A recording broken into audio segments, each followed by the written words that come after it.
जय श्या राम। लोकाभिरामं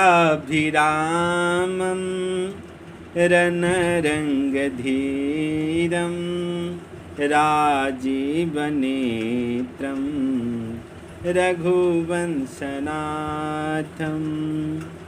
कारुण्यरूपं करुणाकरं तं श्रीरामचन्द्रं शरणं प्रपद्ये। अकर्पूरगौरं करुणावतारं संसारसारं भुजगेन्द्रहारं सदा वसन्तं हृदयारविन्दे भवं भवानी सहितं नमामि। हर हर महादेव। तो पिछले भाग में आपने सुना कि भगवान शंकर को सारे देवता कैलाश छोड़कर चले गए और सब खुद ही अपना अपना श्रृंगार अपने अपने वाहन को सजाने लगे। किसी को भी चिंता नहीं है कि जिसके विवाह में जाना है उसको कौन सजाएगा। भगवान शंकर के गण चिंतित हुए। भगवान शंकर शिव कहते हैं कि हमको वही सजा सकता है जो हमारे मन को समझता है, और शंकर के मन को बस उनका गण ही समझ सकता है। इसलिए भगवान शंकर ने अपने गणों से आदेश दिया कि अब तुम लोग ही हमें सजाओ। भगवान शंकर के जो गण हैं उस संकट में पड़ गए कि बताइए, आज तक हम तो कभी सजे सवरे नहीं, तो इनको कैसे सजाएं।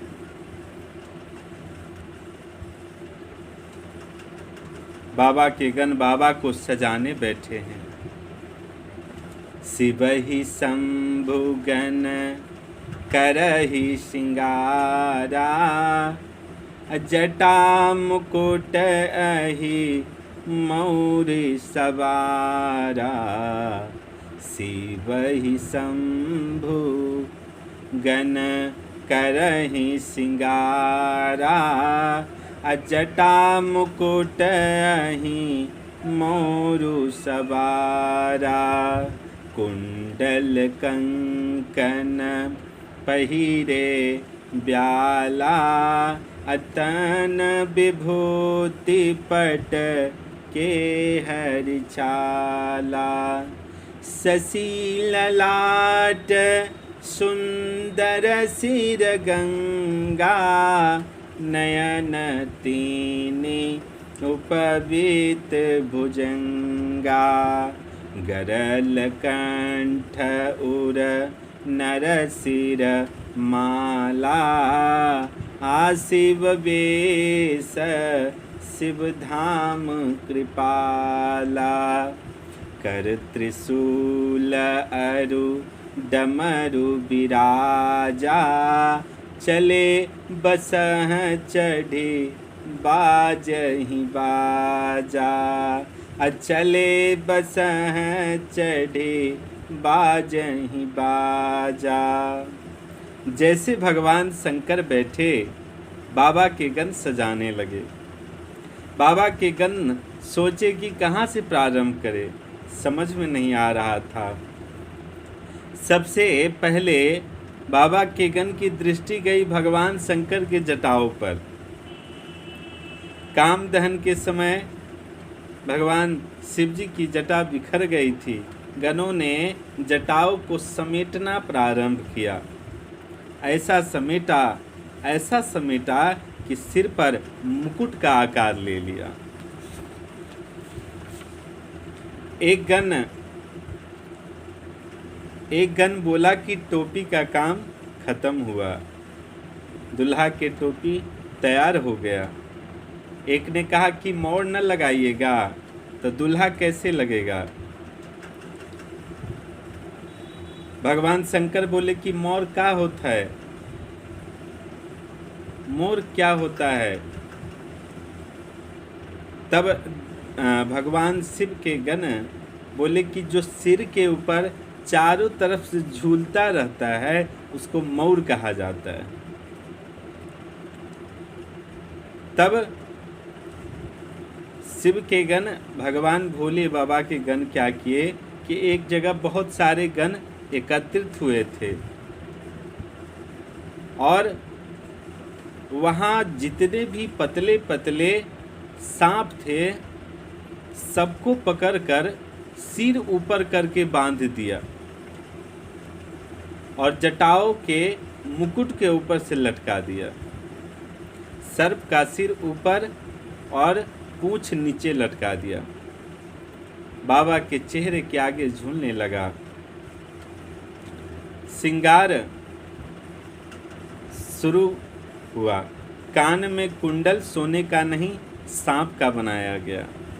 हाथ में कंगन सांप के नहीं, हाथ में कंगन सांप का बनाया गया। बाजूबंद सांप के बनाया गया। देखिए यहाँ ध्यान यह देना है कि मानस में यह लिखा गया है कि जो मन सो ही नहीं लपेट दिया गया है। सभी सर्पों का नाम लिखा गया है। दाहिने कान में करकोटक नामक सांप, बाया में कुल्की से कुंडल बनाया गया। दोनों का मैचिंग है, दोनों का रंग एक ही है। जैसा करकोटक सांप है वैसा ही कुल्की है। कंबल और अश्वतर सांप दोनों एक जैसे ही लगते हैं, तो दोनों हाथ के कलाई में बांधा गया, उन्हें कंगन बनाया गया। शंख नाम के सांप से दाहिने हाथ के बाजूबंद बनाया गया और पद्म नाम के सांप से बाएं हाथ का बाजूबंद बनाया गया। सिर से लेकर पांव तक साफ ही साफ हो गए। अब श्रृंगार तो हो गया, दूल्हा का श्रृंगार हो गया। अब मुख में क्या लगाया जाए।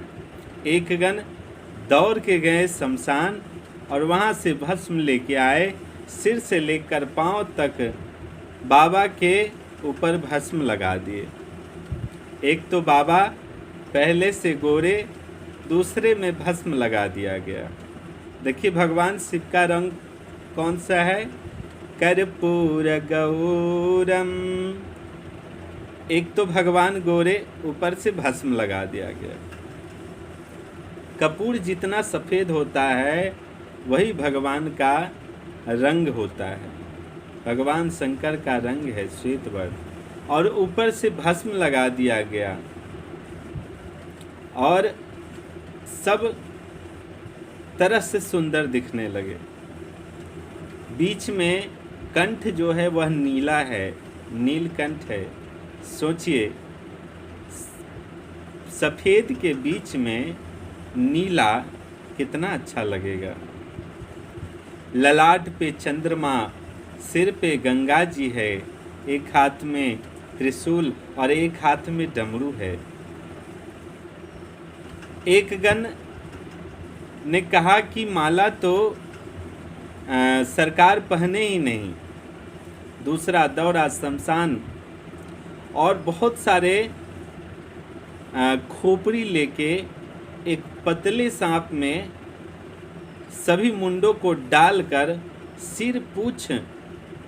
सिर और पूंछ बांध के भगवान के गले में खोपड़ी की माला पहना दिए। इतना सुंदर माला आज तक कोई नहीं पहना होगा। बाबा जिस पे बैठे थे गणों ने वही बागंबर पहना दिया और सांप से लपेट दिए। गणों ने श्रृंगार किया, कर त्रिशूल आरु डमरू बिराजा, चले बसहीं चढ़ी बाजहीं बाजा बाबा के सवारी नंदी सज गए। शंकर भगवान नंदी के ऊपर चढ़ के बैठे हैं। अब प्रतीक्षा होने लगी कि बाराती जैसे 5 बजा देवता सज धज के देवियों के साथ कैलाश पहुँचे। माता जी, जितने भी हमारे समाज में माता बहनें होती है, विवाह किसी का भी हो, उनकी बहुत इच्छा होती है कि दूल्हा को सबसे पहले देखा जाए। तो सारी देवियाँ आई, दूल्हा देखने का मन कर रहा है। गण को बुलाकर पूछा कि दूल्हा कहाँ है? क्या भगवान दूल्हा के रूप में तैयार है? गणों ने बहुत मना किया कि आप ना देखें, लेकिन देवियाँ नहीं मानी। गण लेकर जब भगवान शिव को गए, तब भगवान शंकर को जैसे ही देवियों ने देखा, तब बाबा तुलसीदास जी महाराज लिखते हैं कि देखी शिव ही सुर त्रिय मुस्काही, अबर लायक दुल्हनी जग नाही, बर लायक दुल्हनी जग नाही। देवियाँ मुस्कुराने लगी। सारी देवियाँ मुस्कुरा कर भगवान शंकर को देखकर देवियाँ कहने लगी कि कौन बाप अपने बेटी का विवाह करेगा? इनके साथ इतना खतरनाक दूल्हा, ऐसे दूल्हे के लिए दुल्हन बनाई गई है। देवता लोग भगवान को देखे तो चेहरा उतर गया कि इतनी अच्छे, इतने सजे धजे दूल्हा को देखकर सब हैरान रह गए। क्यों? क्योंकि जैसे मान लीजिए किसी का विवाह हो, उस विवाह में सब बाराती सज धज कर तैयार होके जाए, और उसी में कोई एक ऐसा हो जिसका वस्त्र फटा हो, पुराना हो, तो जितने भी लोग होंगे उन सबों में इन्हीं को देखेंगे। इसलिए सारे देवतागण, सारे बाराती सोचने लगे कि सब तो इन्हीं को देखेंगे। देवता सोचे कि ऐसे दूल्हा जाएंगे तो हमें कौन देखेगा। विष्णु भगवान ने देवताओं को बुलाकर कहा कि दूल्हे के अनुरूप बारात नहीं है, दूसरे के नगर में जाएंगे, हंसी हो जाएगी, सब आगे बढ़ो, दूल्हा को पीछे छोड़ो। सारे बाराती भगवान शंकर को छोड़ के चले गए। क्यों गए? क्योंकि भगवान विष्णु को पता है भगवान शंकर देवता के भी देव है और दानवों के भी देव है। जब तक हम देवता लोग यहाँ रहेंगे, तब तक बाबा के जो पार्टी है, बाबा के जो भक्त हैं, दानव लोग, वो सब यहाँ नहीं आ पाएंगे। तो आगे का प्रसंग हम लोग सुनेंगे कि बाबा की बारात कैसे हिमवान जी के यहाँ गए, रास्ते में क्या हुआ नहीं हुआ। तब तक के लिए जय सिया राम।